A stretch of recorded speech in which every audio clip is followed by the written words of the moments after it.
Have you ever looked at or wondered about your shadow side? Your shadow side is something that sits in your unconscious, it sits in your subconscious, and it's things that you can hide from everybody, even your closest friends. There was something that happened to me in my past, and I thought I'd talked about it enough, but I hadn't. What I'd done, I'd talked about the story, the experience. I hadn't talked about how that had made me feel. And it wasn't until I went on my counselling journey and I had to have my own personal therapy that I realised that I felt shame attached to this experience, which I hadn't realised I was holding. And what it was doing, it was stopping me from sharing that with others because the shame was still there. The shadow of it, the darkness of it was still there. And it wasn't until all of that came out in 3 or 4 therapy sessions that I was able to heal from that shame. I was able to let go of that shame. I was able to just see it as that was an experience that I had. I couldn't change the experience, but I saw it as an experience that I had.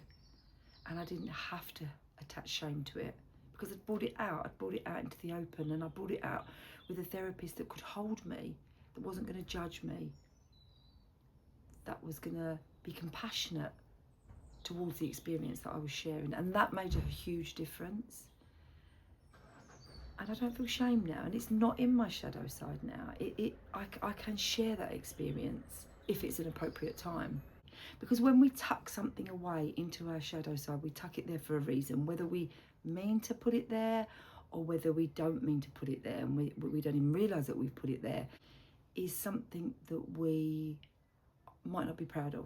It's something that we might feel shame about. It's something that we might feel guilty about. And we just don't want others to see that side of us. We're all allowed to keep stuff about ourselves that we don't want to share with everybody else. We're okay doing that. That's part of our boundaries. That's part of our choice.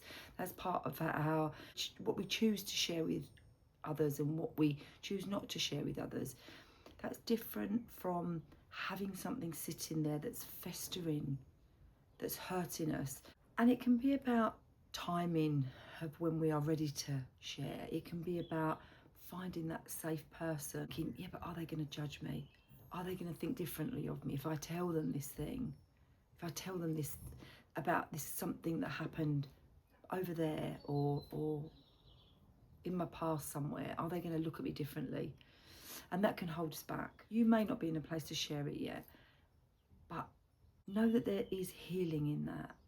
Know that there is value in that.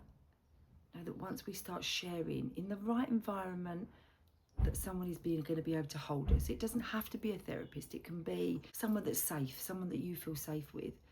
Because shame and guilt, they sit in this place that can leave us feeling vulnerable. It can reinforce those beliefs that we have about ourselves. It can hold us in a place that we can't move on. It can hold us in a place where we think and we believe that we're not good enough. I hope it hasn't brought up something for you that is going to cause you pain or hurt, but I hope it has given you some thoughts that at some point when I'm ready, I may be able to share this, and then I may be able to start healing from it, and then I might be able to let it go. I'd love to hear anything that you want to share in the comments, but just you being here and listening is enough. So I hope that's given you something from today, and see you in the next video. Take care.